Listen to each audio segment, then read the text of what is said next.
I still remember the sound of her suitcase wheels scraping across the floor. It was quiet except for that awful dragging sound that told me she wasn't bluffing this time. "Lena," I said, my voice cracking. "What are you doing?"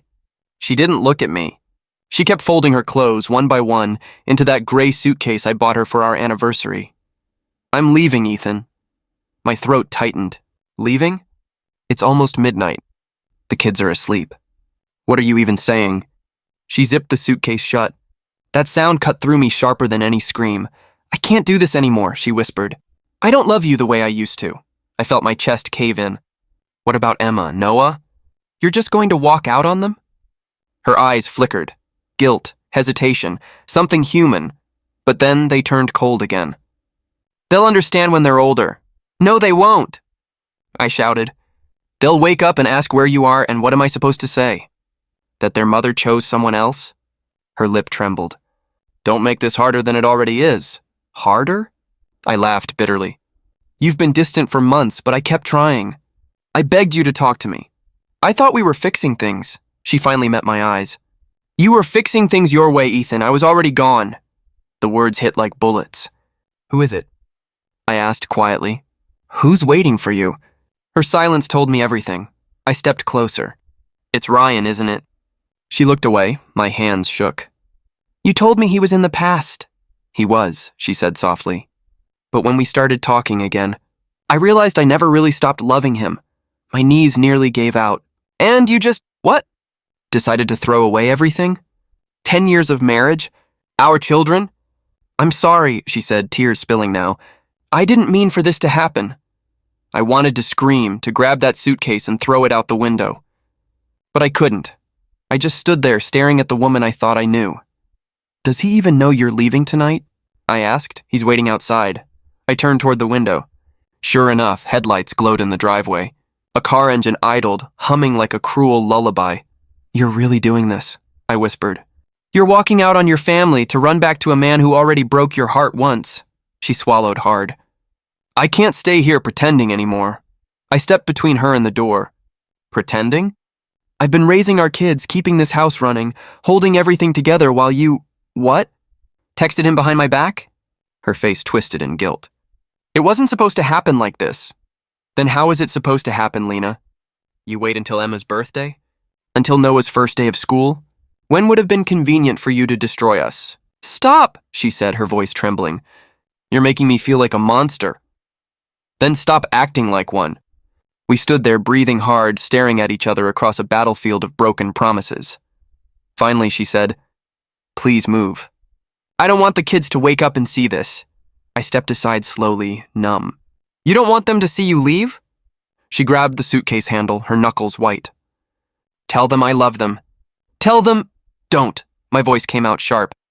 "You don't get to ask me for favors." Her eyes filled with tears again. "Goodbye, Ethan." She walked out. The front door opened and cold air rushed in. Ryan's headlights washed over her face as she walked toward his car. I wanted to run after her, but my legs wouldn't move. The door closed behind her, and the silence that followed was louder than any storm. Upstairs, I heard Noah stir in his sleep. A small, sleepy voice called out, "Daddy?" I wiped my face and forced myself to climb the stairs. Emma's nightlight glowed faintly, casting soft shadows on the walls. She was clutching her teddy bear. I stood in the doorway, trying to breathe, trying not to break apart right there. "Everything okay, Daddy?" she mumbled. "Yeah," I said, sitting beside her. "Everything's okay, sweetheart. Go back to sleep." Her tiny hand reached for mine. "Did Mommy leave?" The question sliced straight through me. I forced a smile she couldn't see in the dark. "Mommy's just going away for a little while." "Will she come back?" I looked at her and said the only lie I've ever told my daughter. "Yeah, baby. She'll come back." Emma closed her eyes again, trusting me completely. And in that moment, I realized what real pain was. Not her leaving. Not even her choosing someone else. It was having to be strong for the 2 little hearts she broke when she walked away. That night, I sat on the floor between their rooms and waited for the dawn, pretending I still had a family. The mornings after she left were the worst. The alarm would ring and I'd stare at the ceiling waiting for a reason to get up. "Dad," Emma would whisper from the doorway. Can I wear the blue dress today? Yeah, I'd say, forcing a smile. You look beautiful in that one. Noah would shuffle in behind her, dragging his toy truck. Mommy's not coming today? My throat tightened. Not today, buddy. Come on, breakfast time. I'd burn the toast almost every morning. The kitchen used to smell like coffee and her perfume. Now it just smelled like mistakes. Grace showed up one morning carrying a grocery bag. You look like death, she said flatly. When was the last time you ate something that wasn't cereal? I'm fine, I muttered. She raised a brow. Fine? You're wearing your shirt inside out, Ethan. I looked down. She was right. She sighed and started unpacking the groceries. I'll stay for a bit. You clearly need adult supervision. I don't need a babysitter, I said. No. You need a sister who's tired of watching you fall apart. Her words stung, mostly because she was right. When the kids left for school, the silence became unbearable. Every tick of the clock sounded like judgment. Grace sat across from me, sipping coffee. You going back to work today? I don't know. Your boss called me, I frowned. You talked to David? He said you haven't been showing up. Said you're mentally checked out. I ran my hands over my face. I can't sit in that office pretending everything's fine while everyone whispers about how my wife ran off with another man. Grace leaned forward. So what, you just give up? I didn't give up, I said quietly. She did. The room fell silent for a moment. Then she said softly, You're still here. The kids need you more than ever. So pull yourself together, Ethan. Her voice cracked a bit at the end, and that almost broke me. Later that evening, Alex dropped by with a six-pack. You look terrible, he said, handing me a beer. You're supposed to drink the pain away, not marinate in it. I forced a weak laugh. You think beer fixes betrayal? No, but it numbs the edges. We sat on the porch. The sunset bled into the horizon like a wound. He glanced at me. She called me, you know. I froze. Lena? Yeah, she wanted to know how you're holding up, I scoffed. She cared enough to ask, but not enough to stay. He hesitated. She sounded guilty? Good, I said coldly. She should be, he exhaled. You're allowed to hate her, man, but don't let it eat you alive. You still have two little humans watching you? I didn't answer. I just stared at the streetlights flickering on. He added quietly, She might have left, but that doesn't mean you stop living. I turned to him. What if I don't know how anymore? Then start small, he said.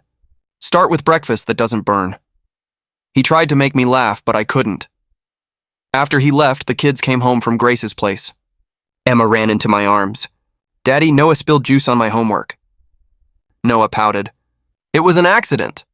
I smiled for the first time that day. Come on, let's fix it together. We sat on the floor, gluing pieces of paper. Noah leaned against me. I miss Mommy, he whispered.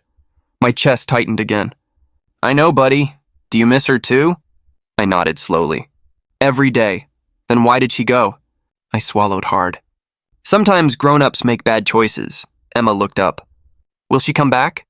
I forced a smile. I don't know, but even if she doesn't, we'll be okay. She leaned her head on my shoulder. Promise? Promise. When they fell asleep that night, I sat on the kitchen floor with the empty cereal box beside me. The house was quiet again, too quiet. Grace came downstairs in her pajamas. You're still awake? Can't sleep, she sat beside me. Ethan, when Mom died, you were the strong one. You held me together. You said pain doesn't stay forever. I lied, I said with a weak smile. She shook her head. No, you just didn't know how long forever feels when your heart's broken. I looked at her. It's like breathing underwater, she nodded. Then come up for air, brother. You're drowning and your kids are watching. I didn't have an answer. I just stared at the cold tiles until the first light of morning crept through the window. For the first time, I admitted to myself. I wasn't angry yet. I was just broken.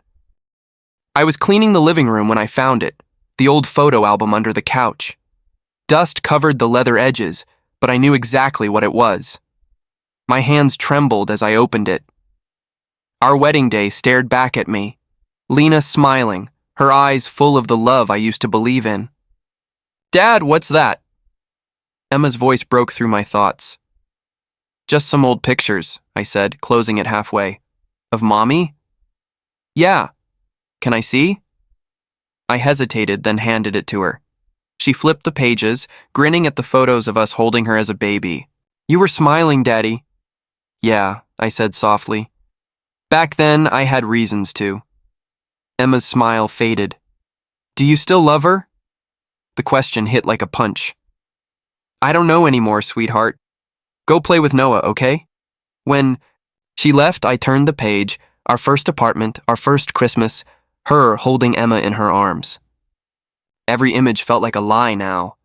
I muttered to myself, "Who are you, Lena?" Her voice echoed in my head. I never stopped loving him. That line kept replaying until I threw the album onto the couch. I grabbed my phone. Curiosity, pain, stupidity, whatever it was, pushed me to open her social media. There she was, smiling, in his arms. The same smile she once gave me, a picture of them in Paris, another at a restaurant, one with her captioned, "Finally happy again, happy again." My jaw clenched. Grace walked in with a laundry basket. "You okay?" "Yeah," I said, still staring at the screen. She frowned. "You don't look okay." I turned the phone toward her. "She's living her best life, apparently." Grace sighed. "Ethan, no," I said, my voice sharp. "She left us, Grace. She didn't just move on. She erased us." Grace set the basket down. "You can't keep looking at her photos. You're torturing yourself." "She's the one who should be tortured," I snapped. "She gets to laugh while I clean up the mess." Grace sat down beside me. "You don't win by hating her. You win by letting her go." "I'm not ready for that," I muttered. "Then at least stop bleeding for someone who's already left." I didn't answer. She stood and walked out quietly, leaving me alone with the ghost of my past. I stared at the photo again, Ryan's hand around her waist, that smug smile, that perfect, rehearsed happiness. Something inside me hardened. I scrolled further. Pictures of vacations, parties, captions about second chances, second chances. I laughed bitterly. "You threw away your first one, Lena." I opened my messages. Her last text was still pinned. "I hope one day you'll forgive me." I deleted it. Then I opened our photo folder, hundreds of pictures from the past 10 years. Emma's first birthday, the hospital room, family trips. The way she used to look at me like I was the only man alive. Delete, delete, delete. Each click felt like ripping a bandage off an old wound. Alex called just then. "Hey man, you good?" I found her photos. "Delete them. I already did." "Good," he said. "Every time you look back, you stop yourself from moving forward." "She's happy, Alex," laughing, like she didn't destroy everything. "She's pretending," he said. "People like her always do. They post smiles to hide the guilt." I wanted to believe him. "And if she's not pretending, then that's her karma, not yours. You've got kids, Ethan. Focus on them." "I'm trying," I said quietly. "But it's hard when everything reminds me of her." "Then burn what's left," he said. "Every picture, every memory, every what if." I looked at the album on the table, the same album that once defined my life. "Yeah," I whispered. "Maybe I will." After the call ended, I walked to the fireplace. My hands shook as I dropped the album in. The paper curled, edges turning black, her smile vanished in flames. For the first time, I didn't cry. I just watched until there was nothing left but ash. Grace walked in again. "What did you do?" "I cleaned up," I said simply. She stared at me. "You burned your past." "No," I said, turning away. "I buried it." I stood by the window, looking at the empty driveway where she once parked her car. My reflection stared back, not the same broken man from before. I whispered to myself, "You made your choice, Lena. Now I'll make mine." That was the moment the sadness died, and the anger began. 6 months. That's how long it took to stop counting the days since she left. Dr. Henry said healing wasn't linear. He was right. Some mornings I woke up calm. Others, I wanted to break something just to feel alive again. Grace came by with groceries one evening. "You look better," she said, setting the bags down. "I feel different," I replied. "Different good or different numb?" I smirked. "Does it matter?" "It does," she said. "Numbness isn't healing, Ethan." "I'm not numb," I said, taking a deep breath. "I'm just done letting pain run my life." She studied me. "That's progress." Later that night, I sat across from Dr. Henry in his office. The walls were calm shades of blue, but I was restless inside. He adjusted his glasses. "How's work?" "Better. I don't stare at the clock anymore." "And your daughter?" She smiles again. "That's enough for me." He nodded. "And Lena?" I leaned back, eyes narrowing. "Why do you always bring her up?" "Because you still react when I do." I chuckled dryly. "I don't hate her anymore." "What do you feel?" "Nothing," I said. "And that's the scariest kind of peace." Dr. Henry wrote something in his notes. "Sometimes peace feels like emptiness at first. It'll fill with purpose later." "Purpose," I repeated. "Yeah, maybe that's what I'm waiting for." When I left his office, the air felt lighter. For once, I didn't look over my shoulder. Weeks passed quietly. My house smelled like coffee again. I started jogging before work, cooking dinner with Emma, laughing at Grace's bad jokes. Life wasn't perfect, but it was steady. Then the rumors started. Alex called one night, voice sharp with gossip. "You're not going to believe this." "I don't care, man. It's about Ryan and Lena." I sighed. "Of course it is. They're broke. His company's collapsing.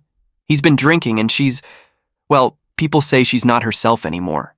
I stayed silent. "You there?" "Yeah." "You don't feel anything?" "No," I said slowly. "Just tired." He hesitated. "That's cold, Ethan." "Cold keeps me alive." He chuckled nervously. "Guess you learned the art of not giving a damn." "I learned the cost of caring too much," I said, ending the call. That night, I sat on the porch watching the rain. A small part of me wanted to feel pity, to think maybe she deserved help, not punishment, but every drop hitting the ground reminded me of the nights I cried alone while she smiled in someone else's arms. So no, I didn't feel pity. 2 weeks later, fate decided to test me. I was in the grocery store, pushing a cart filled with cereal, milk, and juice boxes. Emma had stayed home with Grace. Then I saw her. Lena. She stood near the frozen aisle, pale, thinner, eyes swollen. She looked nothing like the woman in those Paris photos. Her hands trembled as she picked up a carton of eggs. For a second, I froze. She turned, and when her eyes met mine, her lips parted. "Ethan." I didn't move. She took a step forward. "Please, don't go." I exhaled slowly. "What do you want?" Her voice shook. "To talk." There's nothing left to say. Her eyes glistened. "I made a mistake." I laughed softly, not cruel, just empty. "You made a choice." Tears rolled down her cheeks. "He lied to me, about everything. He's ruined." "Good," I said quietly. "Now you know how it feels." She reached out. "Ethan, please." I stepped back. "Don't." Her hand froze midair. "I still love you." "No," I said, shaking my head. "You love the man who forgave you, and that man doesn't exist anymore." She started sobbing. "I lost everything." I nodded. "So did I. Difference is, I learned from it." She whispered, "Can't we start over?" I stared at her, at the ruin of what once was, and for the first time, I felt nothing. No rage, no sorrow, just silence. I grabbed my cart and walked past her. Behind me, I heard her whisper, "Ethan." But I didn't turn back. At the checkout counter, the cashier smiled. "Good day, sir?" "Yeah," I said, handing her the cash. It finally is. When I stepped outside, the sun hit my face. The air felt cleaner, sharper. I didn't need revenge anymore. Silence was enough. Grace called while I loaded the groceries. Everything okay? Yeah, I said, glancing up at the bright sky. More than okay. What happened? Closure, I replied simply, starting the car. As I drove home, I caught my reflection in the mirror. Calm, steady, untouchable. That was the day I realized true revenge isn't destruction. It's indifference. I didn't notice the change at first. It happened in small, quiet moments. Laughter echoing through the house again, the smell of pancakes on a Saturday morning, crayons scattered across the living room floor. Emma giggled from the couch. Daddy, look! I drew you! I crouched beside her. Let me see. She held up a picture, me with a big smile, holding her and Noah's hands. Above us she'd written home. That's beautiful, I said softly. Where's Mommy? Emma paused, then shrugged.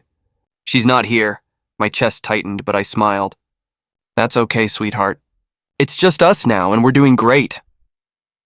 Noah came running with a superhero cape around his neck. Daddy, I'm flying. Careful, buddy, I laughed. No broken bones today, okay? Their laughter filled the room. It was the kind of sound I thought I'd never hear again. Later that afternoon, there was a knock on the door. I opened it to find a woman holding a tray of cookies, her smile nervous but kind. Hi, I'm Sophie. I just moved in next door, she said. I figured I'd introduce myself and bring bribes. I chuckled. Cookies work. I'm Ethan. She looked past me and smiled as Emma peeked out. And who's this little artist? Emma grinned shyly. I'm Emma, and that's my brother Noah. He's loud. I can see that, Sophie said, laughing. I stepped aside. Come in. They'll devour those cookies before I get one. We sat at the kitchen table. The kids tore into the cookies while Sophie sipped tea. These are amazing, I said. You bake professionally or something? She shook her head. No, I just bake when I can't sleep. Then you must not sleep much, I said. Her smile faded slightly. Not lately. There was something about her voice, soft but steady, like someone who'd been through her own storms. After the kids went to bed, she lingered at the doorway. You've got great kids. Yeah, I said. They saved me. She looked curious. From what? I hesitated, then said, From myself. She nodded slowly. Then you're doing better than most. That night, I couldn't sleep. I stood by the window, watching the light from her house flicker on. For the first time in months, I didn't feel alone. The next evening, she waved from her porch. Dinner's on me, she called. I laughed. You don't even know what I like. Doesn't matter. I make a mean pasta. Dinner was simple. Spaghetti, garlic bread, and stories. She talked about moving to the city after her divorce. I talked about learning to be a dad again. At one point, she said, You talk about them like they're your world. They are, I said. They're all I've got. You sound proud. I am, I said, smiling. Even when I mess up, she laughed softly. That's called parenting. When I walked home that night, the kids were asleep, the house was quiet, and for the first time, that quiet didn't hurt. A week later, Emma came running to me. Daddy, Sophie helped me plant flowers. She did, huh? Yeah. She said flowers make sad places happy. I looked out at the tiny garden near the porch. It wasn't much, just tulips and daisies, but it felt alive. Sophie waved from her yard. They insisted on pink ones. Pink works, I said, smiling. Thanks for that, she shrugged. They make me smile too. Days turned into weeks. We started having coffee on her porch after I put the kids to bed. One night she said, You seem lighter lately. I stopped waiting for her to come back, I said, and started living like she never would. That's freedom, she said quietly. Feels strange, though.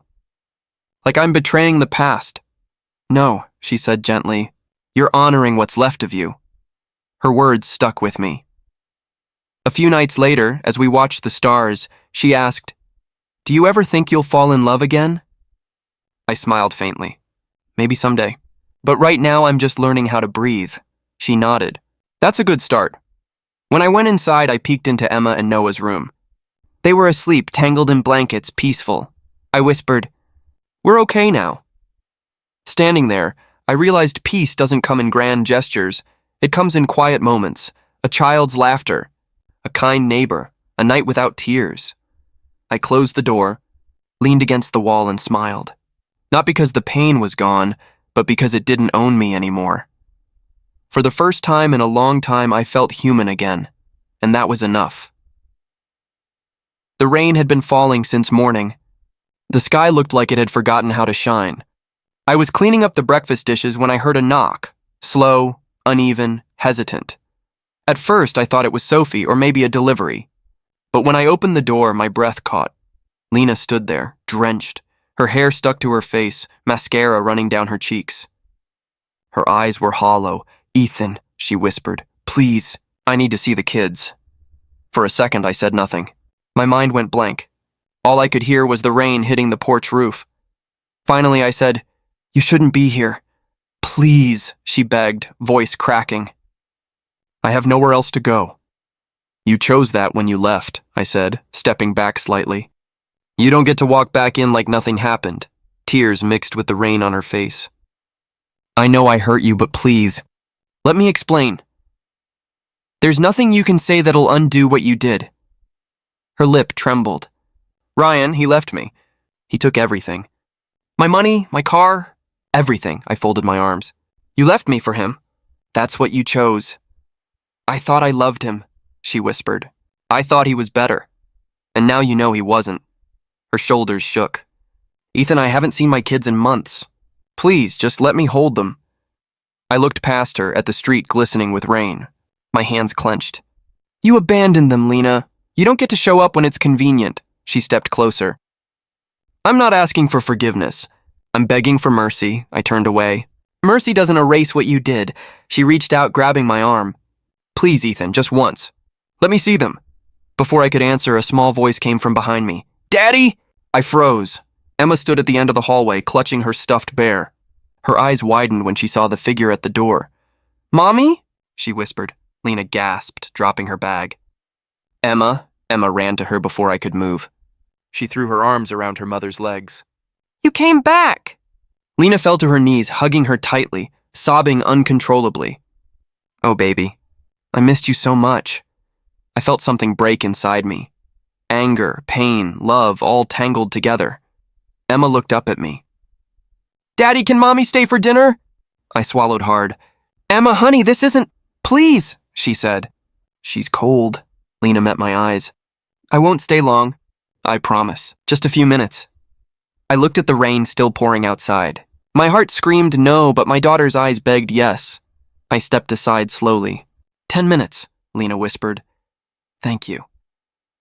Inside, she sat on the couch with Emma curled against her. Noah peeked from the hallway, confused. Lena smiled weakly. "Hey, little man. Remember me?" He frowned. "You left." Her smile broke. "I know. And I'm so sorry." He looked at me unsure. "Daddy, is she staying?" "No," I said quietly. "She's just visiting." Lena brushed Emma's hair back. "You've grown so much," Emma grinned. "I can read now. Sophie helps me bake cookies too." Lena blinked. "Sophie?" "Our neighbor," I said. She nodded slowly. "Of course.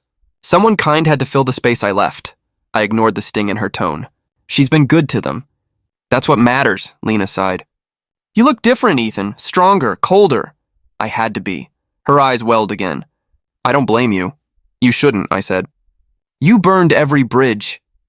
She looked around the living room, the family photos, the drawings on the fridge. "You've done well." I didn't have a choice. After a long silence, she whispered, "I see that now." Emma yawned. "Mommy, can you stay tomorrow too?" Lena's lips quivered. "No, sweetie. I can't. Why not?" "Because Mommy made mistakes. Big ones," Emma frowned. "You can fix them." Lena smiled weakly. "I wish I could." I cleared my throat. "Time's up." Lena stood slowly, hugging Emma one last time. "I love you, my angel. Always." Emma clung to her. "Don't go again." Lena looked at me, broken. "Please, Ethan, let me see them again sometime." I met her eyes. "I'll think about it." She nodded, tears falling again. Thank you.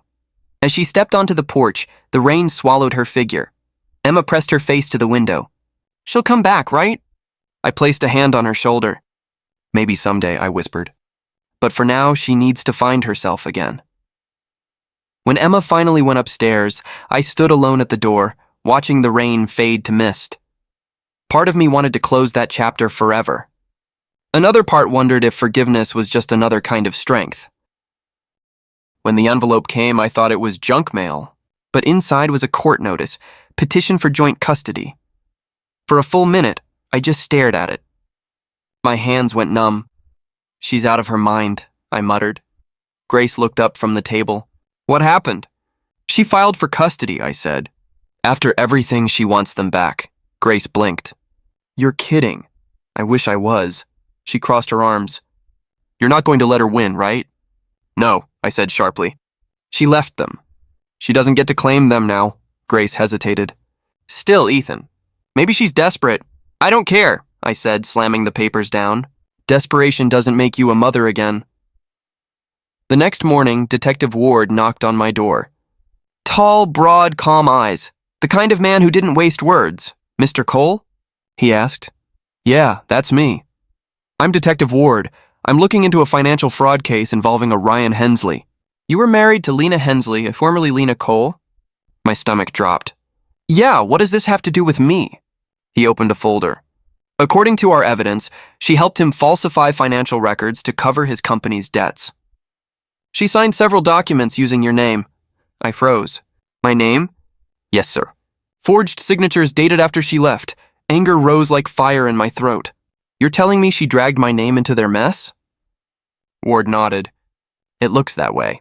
We're verifying with handwriting experts, but it's serious. She could be facing charges. I rubbed my temples. Unbelievable. She'll be summoned for questioning, he added. We may ask you to testify if the case goes to trial. I sighed. You'll have my full cooperation, he gave me a firm nod. Appreciate that, Mr. Cole. For what it's worth, people like that rarely walk away clean. When he left, I sat in silence, staring at the empty hallway. My reflection in the mirror looked like a stranger, calmer, colder, steadier. That afternoon, my lawyer, Mr. Graves, called. Ethan, we'll fight this custody case, but you should know, if she's under investigation, her chances are slim. Good, I said flatly. She made her choices, he paused. Still, prepare yourself. She might play the victim card. She already has, I said. For years, court day came fast. The courtroom smelled of polish and anxiety. Lena sat across the aisle, her face pale, her hands trembling. When our eyes met, I saw the ghost of who she'd been. Not the woman I loved, but the one who ruined herself. The judge entered. We're here to discuss the custody petition of Lena Cole versus Ethan Cole. Lena's lawyer stood. Your Honor, my client regrets her past actions. She seeks a chance to rebuild her relationship with her children. My lawyer rose. Your Honor, Ms. Cole abandoned her children and forged financial documents under my client's name to aid a wanted felon. Gasps echoed in the courtroom. Lena's eyes widened. That's not true. Mr. Graves lifted a document. Detective Ward's affidavit confirms the forgery. The judge leaned forward. Ms. Cole, is this accurate? Lena's lips quivered. I didn't know what I was signing. Ryan said. The judge cut her off. Ignorance is not an excuse for fraud. Tears streamed down her face. Please, I just want to see my kids. My voice came out steady. You should have thought about that before you used my name to hide your lies. She looked at me, broken. I didn't mean to drag you down. You didn't, I said. You only buried yourself, the judge sighed. Given the evidence, the petition for joint custody is denied. Ms. Cole will face further legal proceedings regarding the financial fraud. Lena covered her face, sobbing. The sound filled the room, sharp and painful, but I didn't flinch. Outside the courthouse, Detective Ward approached me again. It's over for her, Mr. Cole. She'll likely serve time. I nodded slowly. I guess that's justice. He adjusted his hat. Sometimes justice doesn't come fast, but it comes clean. As he walked away, the rain started. Soft, quiet, cleansing. Grace met me on the courthouse steps. How did it go? It's done, I said. The kids stay with me, she smiled faintly. You okay? I thought I'd feel relieved, I admitted. But I just feel empty. That's normal, she said. You're closing a wound, not celebrating it. I looked up at the sky. Karma's slow, but it never misses.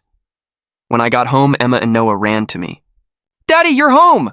I knelt down, hugging them both. Yeah, I whispered. Home, where we belong, and for the first time in a long time, I believed it. Emma started crying again that night. Her small voice echoed down the hallway, trembling, calling out the name I wished she'd forget. Daddy. I miss Mommy. I stood in the doorway, heart twisting. Come here, sweetheart, I whispered, sitting beside her bed. Her eyes glistened in the dim light. Why doesn't she come anymore? I swallowed hard. Because sometimes people make choices they can't undo. She still loves me, right? She asked. Of course, I said softly. But love sometimes gets lost when people do. She sniffled, curling against my chest. Will she come back? I don't know, I said honestly. But I'm here. Always. Her breathing slowed, and within minutes she fell asleep, her tiny hand gripping mine like an anchor. When I left the room, I found Dr. Henry's card on the counter. His words from our last session echoed in my mind. You can't heal her wounds if yours are still open. He was right. The next morning I called him. Henry, I need help. Not therapy help, just guidance. His voice was calm as ever. You're already helping yourself, Ethan. What's bothering you most? My daughter, I said quietly. She's hurting. I can't stand watching it. You can't erase her pain, he said. But you can show her what to do with it. How? I asked. By living differently than before. No more reacting to what was done to you. Start building what you want them to remember. His words sat heavy in my chest, like truth finally settling in, so I did something different. I took time off work. Grace raised an eyebrow when I told her. You, time off? Are you dying? Just tired of surviving, I said with a half smile. She chuckled. Good. Those kids need their dad more than your office needs an employee. The next morning, I cooked breakfast. Real breakfast. Pancakes, fruit, the kind of stuff I used to burn. Emma walked in, hair tangled, eyes sleepy. You're home? Yep, I said, flipping a pancake. And not going anywhere. Noah giggled from his chair. Daddy's making circles! That's right, I said, setting plates on the table. Magic breakfast circles. They laughed, that full, innocent sound that used to echo through our house before everything broke. After breakfast, we painted. Noah smeared blue across his arms. Emma drew a house with 4 stick figures, one missing a face. She hesitated, then looked up. Can I make this one you? I smiled. Only if you make me smile in it. She grinned and did exactly that. Later that week, we built a fort out of blankets in the living room. Inside it, Emma whispered, Do you think we can stay here forever? Maybe, I said. If we stock enough snacks, she laughed, really laughed, for the first time in weeks. That sound healed something inside me I didn't know was still bleeding. At night, when the house was quiet, I sat outside with a cup of tea and thought about Lena. Not with anger, not with longing, just quiet acceptance. I remembered what Dr. Henry once said. Peace isn't when everything's fixed. It's when you stop trying to fix what broke you. The next day at therapy, I told him, I think I get it now. He smiled. Get what? That I've been living out of revenge, not reason. I was so focused on proving I didn't need her that I forgot what I actually needed. Them. That's a powerful realization, he said. And how does it feel? Lighter, I admitted. Like the weight didn't disappear, but I finally learned how to carry it. He nodded. That's healing, Ethan. When I got home that evening, Emma ran up holding a drawing. Daddy, look! It's us, me, Noah, and you at the park. I crouched down, smiling. That's beautiful, sweetheart. What's that in the corner? She pointed. That's the sun. It means we're happy again. I looked at her, at Noah chasing bubbles in the yard, and felt something inside me settle. Not joy exactly, but peace. Later, I tucked them into bed. Good night, my brave girl, I whispered. Emma yawned. Good night, Daddy. I love you big as the sky. I love you even bigger, I said. When their room went quiet, I stood there for a long time just watching them breathe.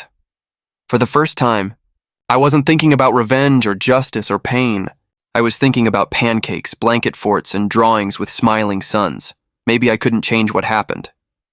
But I could teach them what stayed: love, laughter, and the promise that this time it wouldn't leave. I was pouring coffee when I saw her outside, standing at the edge of the driveway like a ghost, unsure if she belonged among the living. Lena. The last time I'd seen her, she'd been screaming in a courthouse hallway.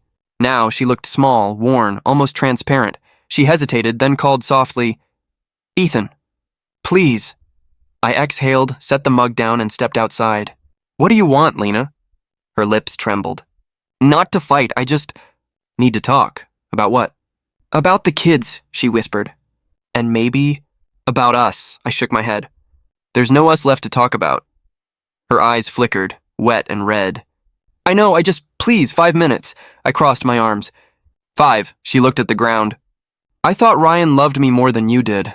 Her voice cracked mid-sentence, like it hurt to say it. I didn't answer right away. The wind carried the smell of rain, cold and sharp, between us. Finally, I said, "No one who truly loves abandons family for a fantasy." She flinched, like the truth was heavier than any insult. "I thought I was chasing happiness." "You were running from responsibility." Her tears fell fast. "I made mistakes, Ethan."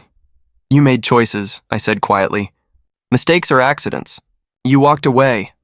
She nodded, choking on the silence that followed. "I know I don't deserve forgiveness. I can't sleep knowing how much I hurt them." "Then live with it," I said. "The way I had to." She covered her face with her hands. "Emma doesn't even look at me anymore. Noah hides when I visit. I didn't know love could die like that." I looked away. "It doesn't die. It just stops recognizing you." Her voice broke again. "I lost everything, Ethan. My job, my home, my friends. Ryan ruined my life." I almost laughed, not out of cruelty, but exhaustion. "You let him. You handed him your trust and he cashed it out." She looked up, eyes searching mine. "Do you hate me?" I paused, really thinking about it. Hate used to be the only thing keeping me warm, but now, it just wasn't there anymore. "No," I said finally. "I did for a long time. But hate's still a kind of connection." "I don't have that anymore." She stared at me, stunned. "So what do you feel?" "Sorry," I said softly. "Sorry for you. Sorry that you believed he was love. Sorry that you threw everything away chasing a lie." Her chin quivered. "I'd do anything to fix it." "You can't," I said. "The damage is done. The only thing left is how you live with it." She let out a hollow laugh. "Karma's cruel." "No," I said. "Karma's patient. It just waits until you see yourself clearly." She looked down, nodding slowly. "I see now." "I thought freedom meant being away from you." "Turns out it meant being someone worth staying for." The words hit me harder than I expected. But I didn't say anything. She took a shaky breath. "Can you at least tell the kids I'm sorry?" I shook my head. "No, you tell them yourself, and when they're ready to listen. Until then, don't show up uninvited." Tears blurred her face. "I don't even know who I am anymore." "You're someone who learned too late," I said quietly. She stepped back, gripping her coat like it held her together. "I'm sorry, Ethan." "I know," I said. "But that doesn't change what happened." She nodded once, then turned away. Her shoes splashed through the puddles, the rain starting to fall again, soft, relentless, like the world was washing her clean.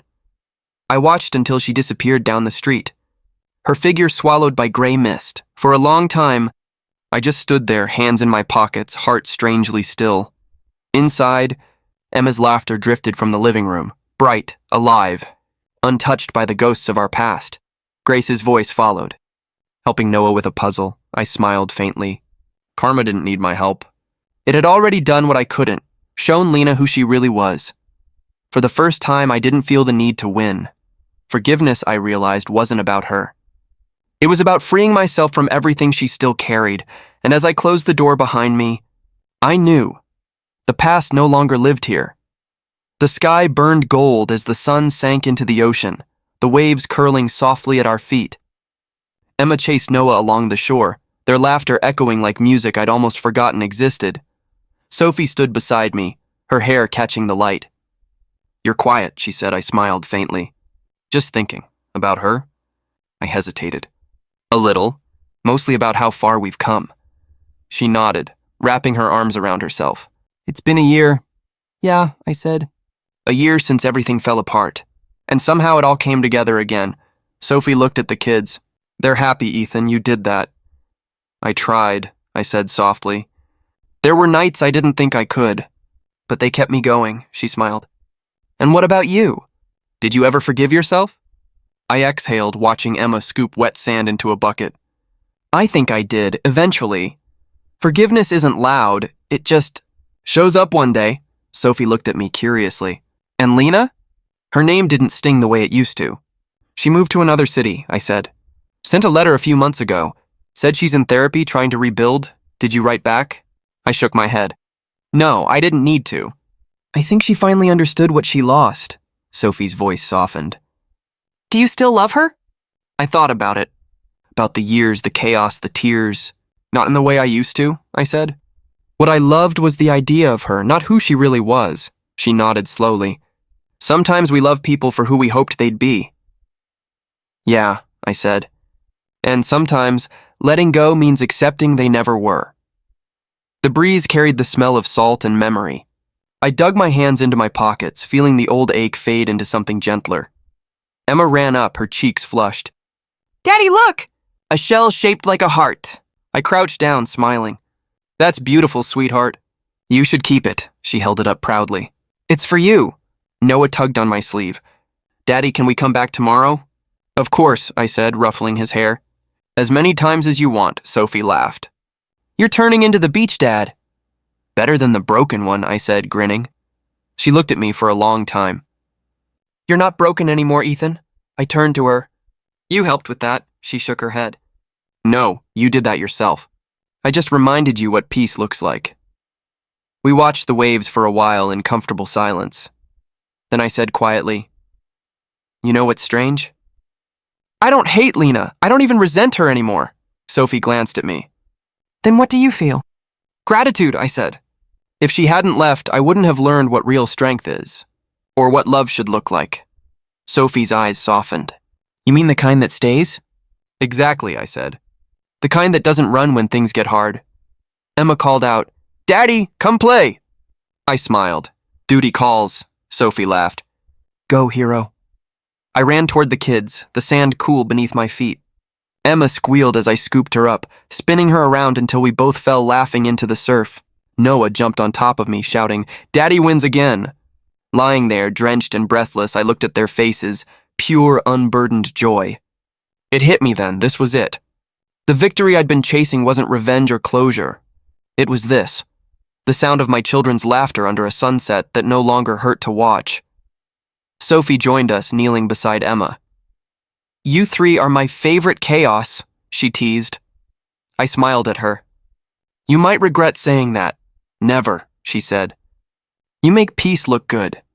As the sky faded into twilight, I stood with my kids. Watching the horizon melt into gold and purple, I whispered, more to myself than anyone, I forgive you, Lena. Not for you, but for us. Sophie looked at me, confused. What did you say? Nothing, I said with a small smile. Just letting something go. She slipped her hand into mine, warm and steady. Behind us, the waves kept rolling in, carrying away the pieces of the man I used to be, and for the first time I felt completely free.